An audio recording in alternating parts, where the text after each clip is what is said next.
that was great. And Don certainly reiterated and hit on some of the points I made. I would say also challenge you not to just look beyond your table and within this room, but to go outside this room and to think about creating your center as one more research question. That is, not just focus on the science, but focus on the problem of creating a center that is one that has some theory of change and that has designed its processes, its programs, et cetera, around making that happen. So with that, I'm really pleased to introduce our next speaker, Yannis Yortsos. Many of you already know him, I think. He's Dean of the School of Engineering at the University of Southern California. He's extremely well known for his work on fluid flows, transport, and reaction processes in porous and fractured media. He's a member of the National Academy. He's also well known for innovative work. He's the PI on one of the I-Core Innovation, he is PI of the I-Core Innovation Node in Los Angeles, which was established in 2014. He's done a number of things that sort of made him perfect for this opening talk. He served on the Nuclear Regulatory Commission committees for the 2017 report on a new vision for center-based engineering research. And he also contributed to the 2017 report on the value of social, behavioral, and economic sciences to national priorities. And he articulated the idea of Engineering Plus, which has had a big impact on his campus and beyond. So with that, let's welcome him. We look forward to hearing what he has to say. Thank you.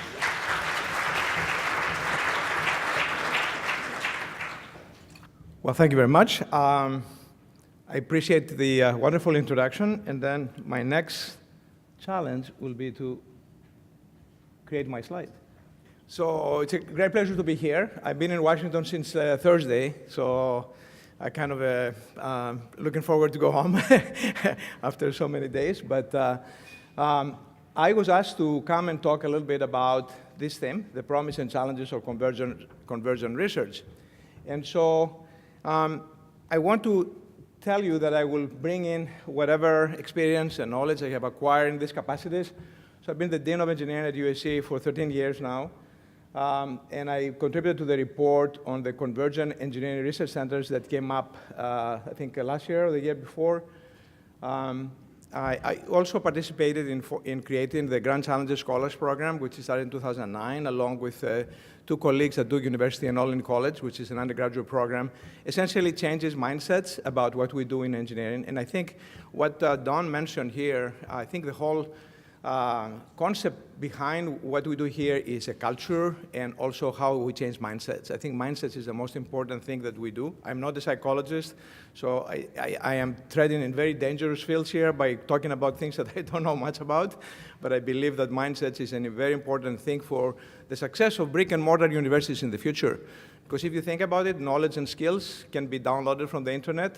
However, mindsets cannot, and I think universities will have to play that particular role in trying to develop in these ecosystems that allow people to grow in a different capacity.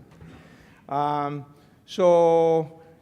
was fortunate enough to lead the diversity initiative of the ASAA in 2015 that has now more than 210 engineering deans at schools that committed to increase diversity across the board, and we're working on making this happen. And as was mentioned, I'm technically the PI of this I-Core node, although I'm an unpaid PI. And the reason I'm unpaid is because my salary is so great that even if I put a small amount of time, if you multiply time times salary, the impact will be so important on the budget, so I'm not paid for it. I'm just kidding you. Yeah. So I will have a couple of questions, like why convergence? The fundamental theme that I will want to describe here is that the reason we are talking about all these things today is because of the exponential changes in technology. The rate by which things are changing, and this create all these opportunities that we did not have before. We're not talking about convergence 30 years ago because the rate of technology change was not as fast. And the reason we talk about all this today is because we have the ability to do things that we never been able to do before. So keep in mind that we are going to have this ability as long as this technology change is happening. And as Friedman says in his book, Thank You for Being Late, we also live in the era of constant accelerations. By constant acceleration doesn't mean the acceleration is constant, but there are accelerations that happen all the time, because one of my colleagues says constant accelerations and exponentials don't go together. And I said, I understand that, because if you take the derivative, it's also increasing with time. But nonetheless, it's just, those of you who are engineers, I'm sure, connect with me perfectly well here. So here's a slide that I like very much to show, which is basically is a technology growing exponentially fast. The units are arbitrary. Don't try they're not technology units. There's no time units. It is completely a qualitative slide. And I also have the tangent to the slope, to the particular curve at any given point. This tangent essentially is the way we look as humans are not capable of looking around the corner, except perhaps for Wayne Gretzky. Most of us extrapolate linearly. And I think what you see is the ability, so there's this gap that is developing, and that essentially calls that we have to reinvent ourselves pretty much every year.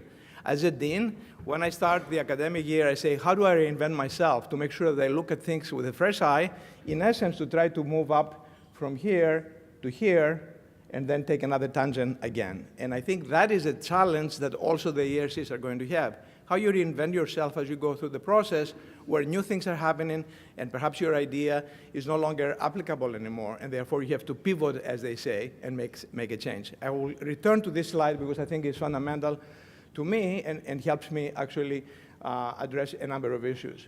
So this exponential technology brings immense opportunities, can solve big problems, and at the same time brings disruption.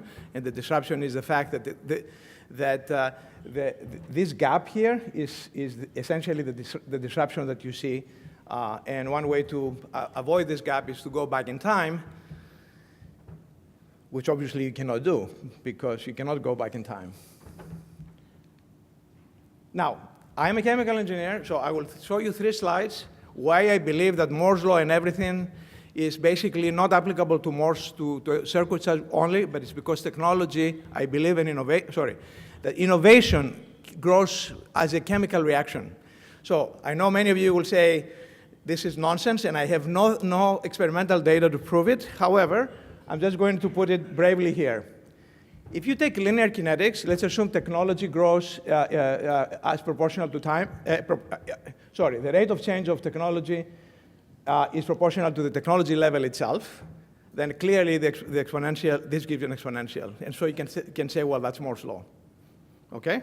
Now, if you say, what about if the kinetics are second order? And you take this, it takes the rate of change of technology, this here, okay, is proportional to a square. In other words, it's a combination of, it's much more powerful.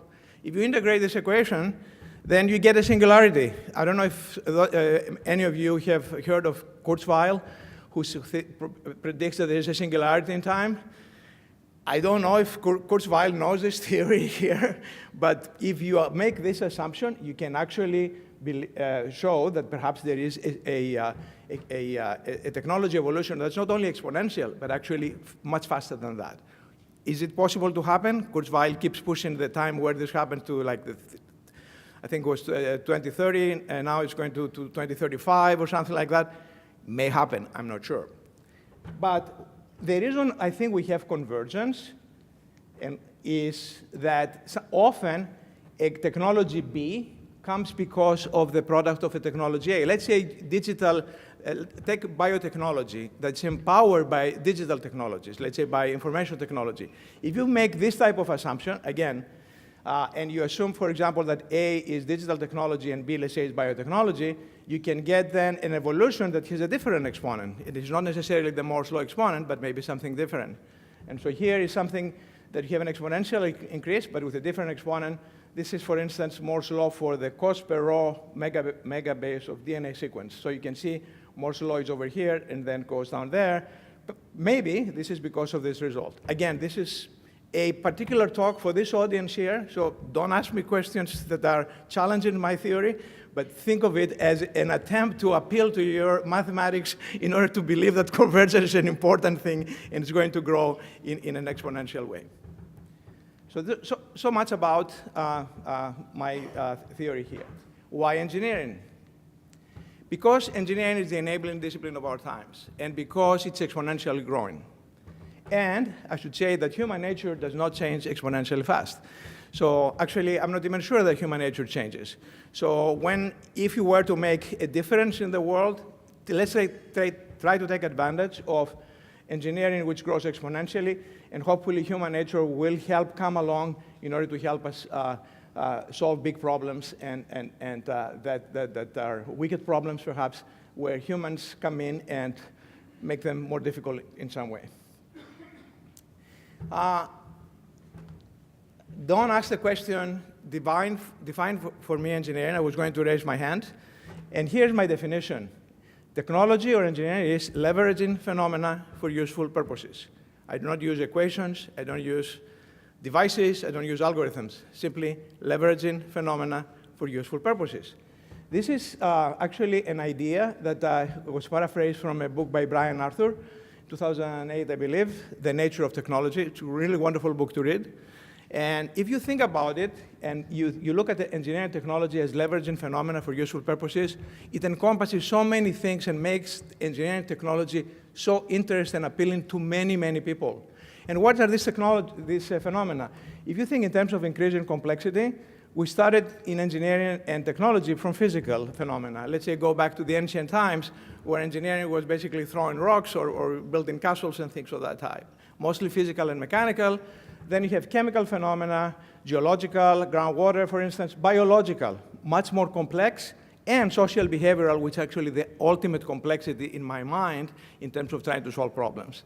And so if you think about what we do as engineers, I think we're moving in this direction here of increasing complexity, and actually the problems now that we solve don't include only physical and chemical phenomena, but convergence means that we're essentially dealing with all these phenomena together in many different ways, particularly when you deal with complex problems like grand challenges. And I will come to this in a moment.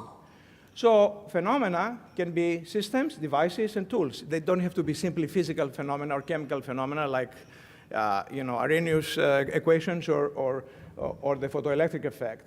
But it could be devices and systems and tools and combinations. And useful purposes includes the discovery of new phenomena. So that captures also other things that we do, right? So for instance, in partnership with science, engineers can help scientists discover new phenomena. So I think that's another useful purpose of engineering. But an important word here is also useful. If you look at useful, that implies ethics, morality, unintended consequences. I'll come back to that. Technology, ethics of technology is simply encapsulated in this simple word, useful purposes. So think about this as technology engineering. So what is convergence? I think that Don mentioned it as well, is what I call engineering plus X. X can be a vector, and E can be a vector. Engineering can be multidisciplinary, and X can be a vector. It can be social science and communications and cinema and law and business, whatever. You can put them together. X is anything. Can be media, medicine, entertainment, biology, education. And I find three ways by which this convergence happens. So the two here is an attempt to humor, and it means towards E, towards X, to X. And so instead of using TO, I use two. Just wanted to make sure you understand that this two means. So I apologize if this doesn't come as well as I expect. But anyway, that's what it is. So there are three pathways. Engineering empowers X. That's typically what happens in digitization. Usually, this is digital technologies. Another one is when X empowers E. Typically, this happens in what we call loosely biomimetics. Typically, when we learn from nature or from, let's say, organized societies to borrow concepts and empower engineering in some way. But the most important thing for you and for all of us is where E, union X, and engineering and X commingle. and all of them go together in order to create a real, true convergence. And I think that is the challenge that you will have as ERCs, because creating something that it is simply a digitization, a digital technology to empower something, I think it is very useful, but probably this is something that companies do very, very well. And probably this is not what you will need in an ERC type of application. So I'll go very quickly through this path. Engineering Empower X means E, engineering makes X smarter, more efficient, opens new dimensions, many disruptive, and it is also the ubiquitous digitization of everything. That's digital technologies.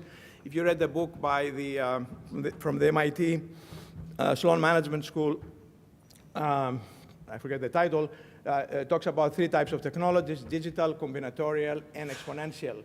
Our word here is on the exponential is E union X. I think this is what I'm trying to say. The other path, X empowers E, let's call it X mimetic or biomimetic. It's nature's optimization through evolution, or perhaps society's ability to discover phenomena that can be empower engineering. Perhaps other, I'm sure there are other examples of that. And finally, when engineering and X commingle, the X provides new contexts that create new E. It's a double helix, if you like, of engineering and X. So that both of them work together. Engineering and medicine is the most classical example of that. How do you work together in order to create something new, something interesting, something exciting?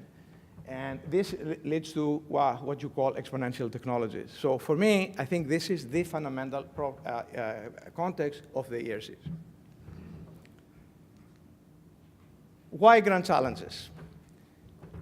As you mentioned, as I talk about, there's an increasing complexity where these grand challenges that are addressed by the exponentially advancing technology.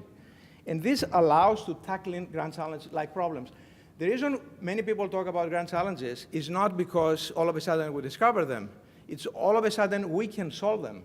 And the reason we can solve them, again, is this exponential technology. That is actually the fundamental reason behind it. I should also mention that powerful technology, even in grand challenges, brings powerful unintended consequences. And that's the ethics and societal aspect. So you have a number of organizations that have articulated grand challenges. For instance, you have here the Grand Challenge for Engineering on the left, the Sustainable Development Goals of the United Nations on the right. If I were to mention the NAE Grand Challenges, you can put them in 4 buckets. I know many people say Grand Challenges for Engineering. Well, I do things that are not really one of these 14 Grand Challenges. I should say, do not despair. Whatever you do, put them in a certain bucket. The buckets are sustainability, security, health, and enriching life. Everything that you do most likely falls in one of these 4 categories. In fact, I had proposed to the NAE that we should go one further and talk about societal organization and societal phenomena, perhaps through cyber-physical data science. I was talking earlier today about how cities, smart cities and things like that, this potentially could be part of the societal part. And if you think about it in a Maslow hierarchy of needs, this grand challenge of engineering addressed the fundamental needs from Maslow, which is for an individual, but this extrapolated to society: sustainability, security, health, and the joy of living or societal organization that includes respect, self-esteem, belonging, self-actualization, and the like. So I believe that the NAE Grand Challenges actually are a lot more encompassing than they appear to be. I think there has been a miscommunication, if you like, from the National Academy in terms of articulating only 14 of them. And I have been arguing that actually it's probably better to expand this in terms of buckets because it's the right way to think about it. There are also grand challenges for social work. I participated in the development of them because at USC we have a very good school of social work, and their dean, at one point in time, we're discussing the grand challenge of engineering. She said to me, "What about social work?" I said, "I'm sure you don't, let's try to figure out how you do this." And so the Social Work Society has come up with grand challenge for social work, but they are all human-driven, right? Close the health gap, stop family violence, harness technology for social good, end homelessness, eradicate social isolation, things that are very different than what we do. However, technology can come in and help as well. So this is kind of interesting to see many societies all of a sudden, many organizations come up with, well, how do we address through the evolution of technology and the power of technology that we have through this exponential growth, which I mentioned before will continue, is able to address this type of issues. Why innovation with respect to ERC? At the National Academy meeting, which I attended a few days ago, Paul Yock from Stanford Biodesign Institute received the Gordon Prize. He gave a wonderful presentation, and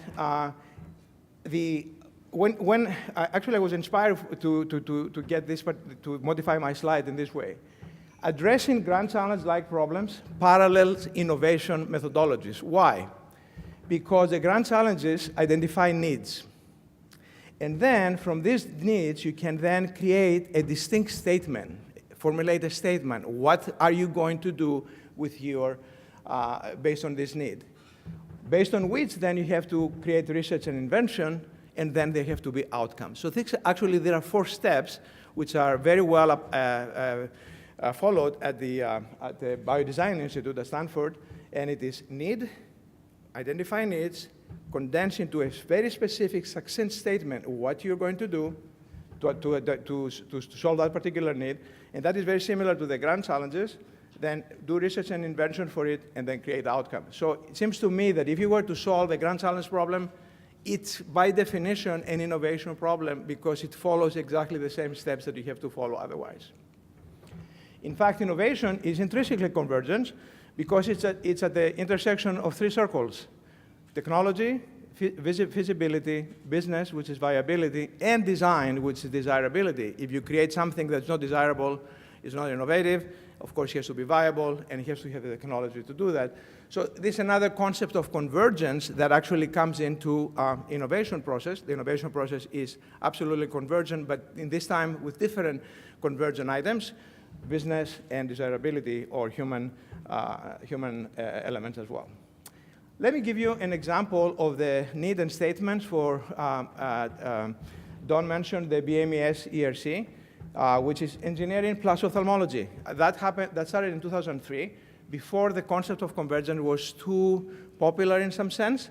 But the reason this was actually quite successful was that the PI of the ERC, Mark Humayun, was both an engineer and a medical doctor in ophthalmology. He has both degrees, and he understood both cultures very, very well. Here was his statement. Here is the need. Restoring eyesight to the blind. Fantastic need. How do you, a biblical need, if you like. What was the statement? Biomimetic bioelectronic systems will form direct high-density interfaces with the human nervous system to restore lost function. That was the statement. Based on that, Mark and his team, including Ellis Meng, who is here, actually in the back there, developed a artificial retina, which is something that allows people with macular degeneration to see for the first time. And that's something that is actually remarkable. And so if you do something like this, you will have Mark's fate, which is he became famous and celebrity and became member of 2 academies, the Academy of Medicine and the Academy of Engineering. So think that way, and then lots of good things will happen to you. At the Convergence Engineering Research Center report, there is a page that talks about advanced personalized learning. I put it together, and this is why I have it here. It's a lot of words. Actually, I will skip it. You can see it over there. But the point to make here is that you can create a need. What is the grand challenge of personalized learning? Put a statement. Here you have a number of possible statements. An invention. What is the invention going to be? Outcomes. And what the team is. And if you look at the team, you will have computer scientists, electrical engineers, biomedical engineers, education experts, neuroscientists, psychologists, social scientists, ethicists, communications, and entertainment experts. Imagine, personalized learning is fundamental to the democracy of any society, because how we learn and how we participate is very much an important part of how a democratic society will function. So there is another part of this that has to do with learning and communication, and it is, you can easily see how you can create something that is so pervasive and so important in order to create a center with fundamental and tremendous opportunities here. What are convergence challenges? So I'm going to use I read a wonderful book this summer by Antonio Damasio, who is a neuroscientist at USC, and it's called The Strange World of Things. I recommend it very highly. Talk about culture. So I define culture here through I use his definition of culture through its attributes. Remember, culture wants to be enduring and prevailing. That is why it is so difficult to change culture, because culture wants to be enduring, wants to continue, and prevailing, to deepen. And this is what I think is the most difficult part about changing culture. That's why when we cannot interpret anything, we always attribute it to culture, because it's like, oh, it's a culture of the organization, and it's a culture of this, safety culture, or this and that. It is fundamental because it wants to be enduring and prevailing. So I'm going to use here a potential diagram in terms of potential wells for you physicists and chemical engineers, which is over here. So think of your potential versus distance here. What distance, again, don't worry about the units. If you look at this curve, you have culture A in one potential well, and you have a culture B in another potential well. And these are very stable things. They like to be in a stable thing. In fact, they want the well to be deeper and deeper, because cultures want to simply, and this is what you call silos, if you like. So here's a silo on culture A and a silo of culture B. What's a fundamental challenge? How to make sure we eliminate this mountain and get these two cultures to become closer and closer to each other. That, I think, is the fundamental reason why culture change is difficult. Now, one way to change culture is to lower the activation energy barrier there. The other thing is to do tunneling, go through the mountain, which is done in quantum computing, from what I understand. You can go from one place to another through tunneling rather than going through the mountain. And so the people who actually invent this will become fantastic, and I think this is a fundamental thing we have in academia. We have it in society. How do you change culture, and how do we make sure that these silos here kind of either disappear or allow much, much better communication? Convergence challenges approach all parts of academy: people, talent, programs where you have value, papers, thought leadership, and impact. Impact on society and the economy could be through innovation and entrepreneurship, but also could be through societal impact, which is something that I think Don mentioned. So when I look at what I do as an engineering dean, these are the 4 things I do every day. I look at how to increase talent, programs, thought leadership, and impact. These are the 4 things that are important. And then, of course, the resources that are required to put around them in order to be able to support these goals here. But convergence addresses all this. How do you recruit people that are interdisciplinary, faculty and student? How do you create programs that are interdisciplinary? How do you create thought leadership, which will be your particular structure? And of course, the impact in terms of practices and patterns. So I believe that in order to change culture, you have to change the conversation. So we have to start changing the conversation on what we do as engineers. We have to get out of our silos and be a lot more trying to go to the other potential well, if you like, and be able to diffuse that. Who we are, what we look like. We're talking about diversity and inclusion. It's a big, important thing in order to create the talent, in order to be able to have the ability to engage all society in this enterprise. And also how we reinvent ourselves. Given the fact that we have an exponential curve, we have to keep reinventing ourselves pretty much every year. And I think that's a very interesting thing to do. It's very exciting because, you always have something to look, and you have to look things with a fresh beginner's eyes every time. I think because you can be disrupted before you know it from somebody that comes in with different, fresh eyes, and all of a sudden, what you thought you were doing may become obsolete. I think that's a very important part. So, in addition to this, therefore, you have to have what I call a mindset of growth. Carol Dweck at Stanford, a psychologist, has coined the term growth mindset. I'm turning it a little bit because I don't want to be called into orthodoxy and say, is this actually your growth mindset? So I will call it mindset of growth. So I'll change it a little bit.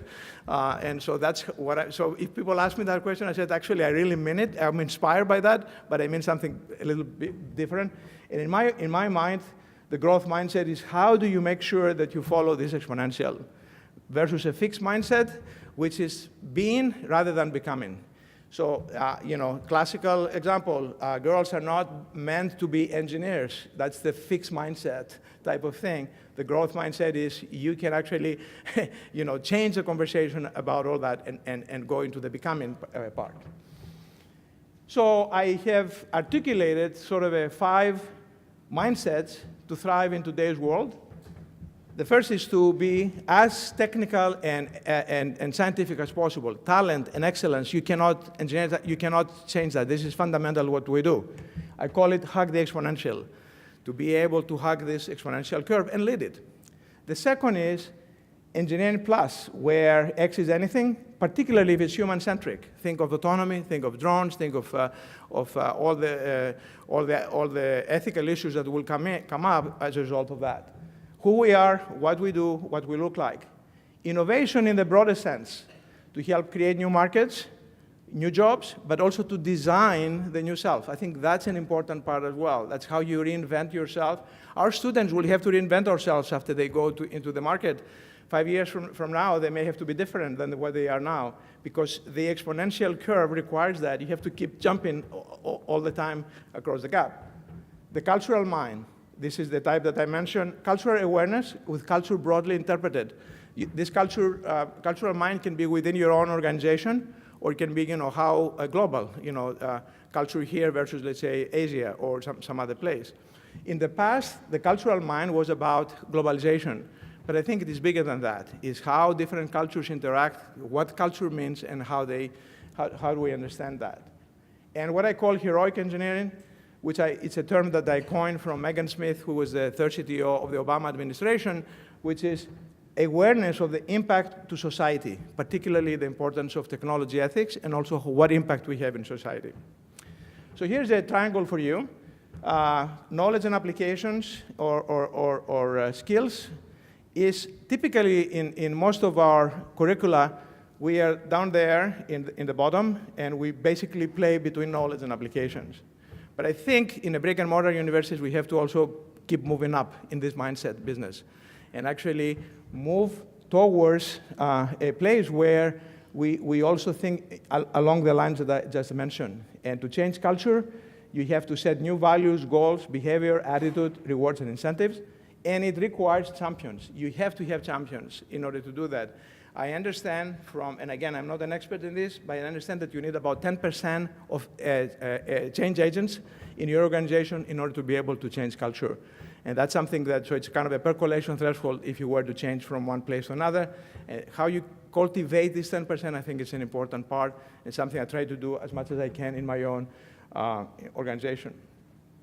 The Grand Challenges Scholars Program that I mentioned is something that is consistent with these concepts here. It talks about also skills and creativity, leadership, grit, perseverance. It's consistent with the Engineer of 2020. This is Grand Challenges Summit, was held here in DC last year. I like to single out Rick Miller on the left, who is the president of Olin College, Tom Katsouleas in the middle, he's the provost at Virginia, myself at the end, and Jenna Carpenter is Dean of Campbell University, that we have been trying to move forward this Grand Challenges Scholars Program for a while now. More importantly, the Grand Challenges Scholars Program, the Constitution, the percentage of women, it's 50% or more in this group here. Women are very much attracted to this program. These mindsets, they resonate so well. This is the class of 2018 for USC, we had about 45 students that graduated, and you can see it's a fantastic group of kids, very diverse, very inclusive, and I think it's something that if we can, the program now has been adopted by at least 80 universities, I think, and so this is something that and it has become a signature part of the National Academy of Engineering. Finally, I'll talk about diversity and inclusion. For engineering to empower society, it has to be also empowered by society itself. So think of these two wheels here, which feed on each other. Society empowers engineering, and therefore engineering empowers society.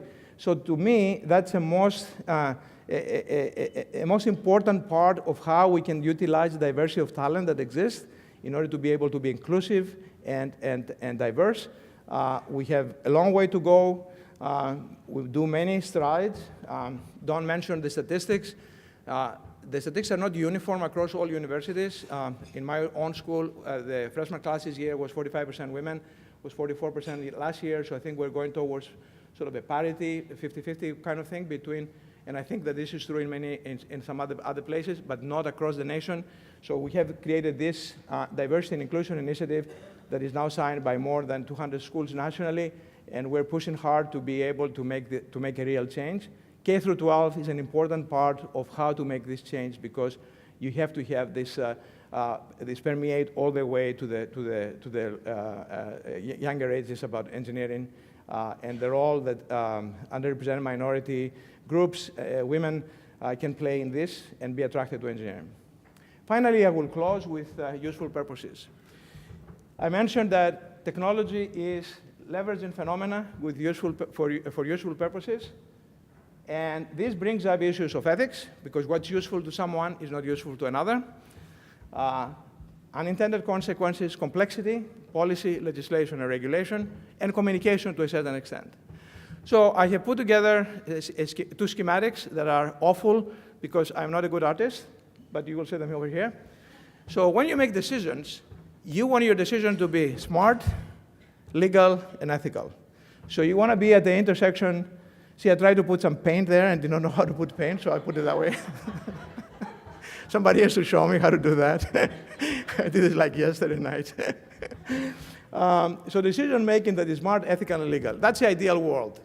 Now, if you make a decision that's smart and illegal, then obviously it's not a good decision. So typically when we start any operation, any technology, a startup always starts there, right? If a startup is people that invest in your company, in your startup, invest because they know that's smart, legal, and ethical. However, because of unintended consequences, and why are there unintended consequences? I have a theory for that. I'm sure you know why. Which is, we live in a complex nonlinear world. Complex nonlinear world means that you have chaotic behavior. There will be consequences that you cannot predict from the beginning. It's as simple as that. You know, the theory of nonlinear system tells you have more than 3 independent variables that are nonlinearly interacting, you will get chaos. And I think that is basic most of the time, or you can get limit cycles. But basically, what it tells you is that at some point, you're going to get unintended consequences. So here's my final slide here. You start from something that is smart, ethical, and legal, but as time goes up, you have these branches that come out of your technology. So the core of technology may still stay legal, ethical, and smart. However, you have these branches that come out. Read the newspapers. That's the only thing I can say.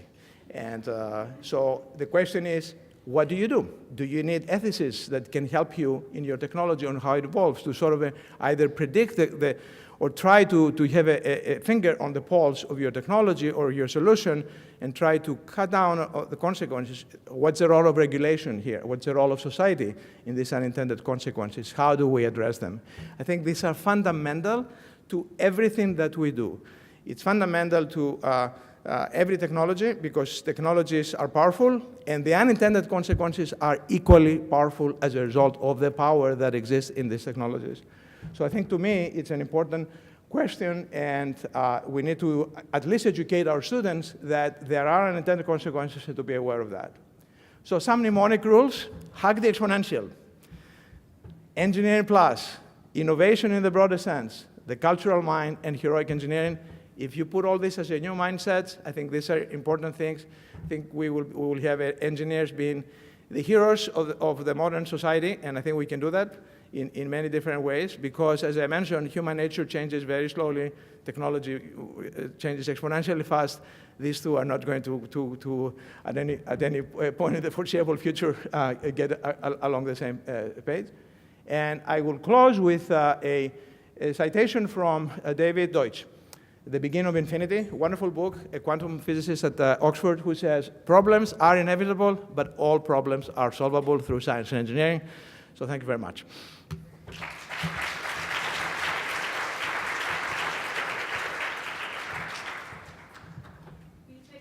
Of course. Do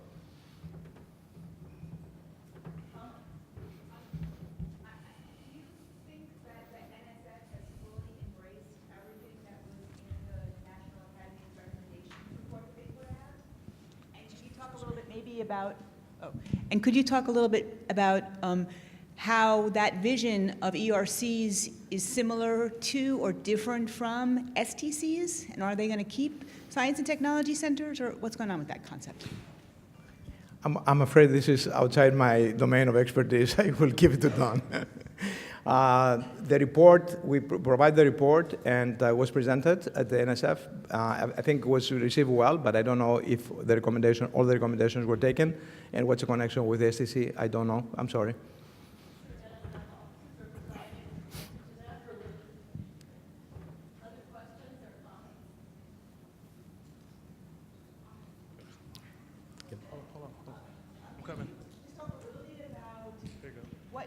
What you think are the most important differences between interdisciplinary science and convergent science? Is it just the social impact, or is there more to it than that?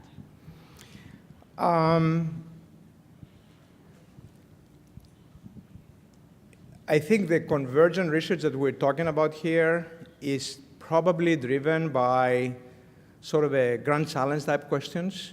In other words, there are not necessarily these grand challenges. One can formulate their own grand challenge in some way, right? Something that there is a need that needs to be resolved, and if you solve this, then it has big societal impact. I think it has to have some sort of a great impact, whether this is by spin-off of new enterprises, or this solves a stubborn, important problem that will make society, that has an impact. I think that Don mentioned changing the world type of thing. Now, can we change the world in everything that we do? I mean, this is becoming also a bit of a common phrase. All our students want to change the world, but I mean, if you take it not literally, but in a sense, understanding that you will have a significant impact, I think that's probably what I will call convergent research more than anything else. Interdisciplinary has the I think the interdisciplinary has the sort of a context that you are in these two different wells, and every now and then you talk to each other, and then you maybe. I think it's how it is interpreted in some way. I think perhaps you are asking also a kind of an interesting question about, maybe, which is like distance, collocation, people working closely together, let's say, versus being at a distance far away. I think team science is something that has to be addressing this issue significantly. I can tell you that in my own institution, the School of Medicine is not collocated to the university campus. It's on the Health Science campus, which is in East LA. The USC University Park campus is in downtown. So this is like 20 minutes away. Even though it's 20 minutes away, there are still, that distance can be an impediment, despite the fact that you are the same institution and that. So I think these issues have to be, we have to be much more creative about how we address this. You have the Google bus type idea in San Francisco. I don't know if it's something that I have been thinking about doing this actually for our institution. Yeah.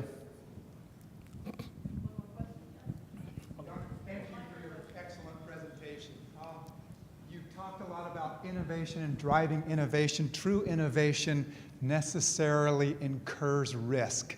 Can you say a little bit, as a dean of a school of engineering at USC, what steps to take to manage that risk as CERC is developed? So, a close understanding of how things are going without micromanaging is important. And you take the risk. Sometimes, we have seeded a number of centers at USC that are interdisciplinary, if you like. Some of them will work, and some of them will not. In other words, we put resources on them. We try to help them. Maybe the idea. So the whole concept of pivoting and changing and trying to make sure that your idea is still useful, but perhaps with a redirection can be more useful. I think that's something you can do. Or perhaps you cannot discount the importance of the people that lead the organization. As I mentioned, Marco Mayon, the person who led the ERC, the BMES ERC, was a true visionary and leader. And for him, there was no silos.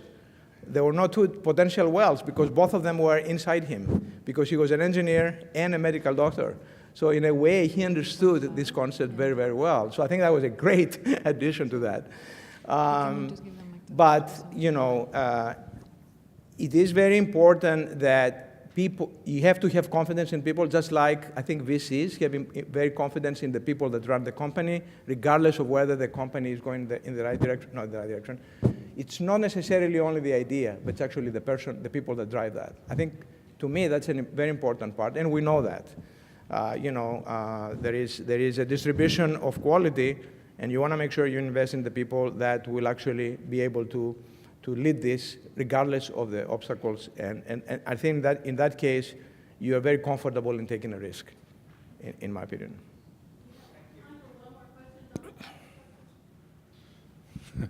Actually, so as you look to the future for USC, for example, as the dean, what do you see as your key challenge in being able to convince your faculty to embrace this culture change that you've described? Interesting question. Alice Mang is here. She was the former chair of biomedical engineering, so maybe I can ask her to excuse herself. No, I'm just kidding. We have seeded, so as a dean, I support within the school a lot of internal centers that we tell people come to me and they say, if we had money XYZ, we would develop all these great ideas. And many of them are interdisciplinary. So we support that. And so this is basically like, I act like a VC, if you like, and I put bets in various places, and hopefully, things will come out of this that will be successful. Silos do still exist, and this is academic culture, and I think that, as I said, culture wants to be enduring and prevailing, and it is really hard sometimes to make changes. One way that you make changes is by bringing people from outside, particularly more talented junior faculty, who are a little agnostic with respect to this, and then can be your agents of change. And I have seen this in many of our younger faculty, which I'm very proud to see how well they evolve and how they become a lot more interdisciplinary and how they avoid this, as well as being champions for diversity and inclusion. So I'm not saying that everyone should simply stop recruiting faculty that are more senior, but I'm saying that I have seen a significant impact by recruiting talented, young, diverse, junior faculty who come in and make a change. I think that's something that I believe very much, and these are people that will essentially not inherit, but shape the university in the future. And I think that's where we put in placing our bets in. Great. Let's thank Yannis and then take a break.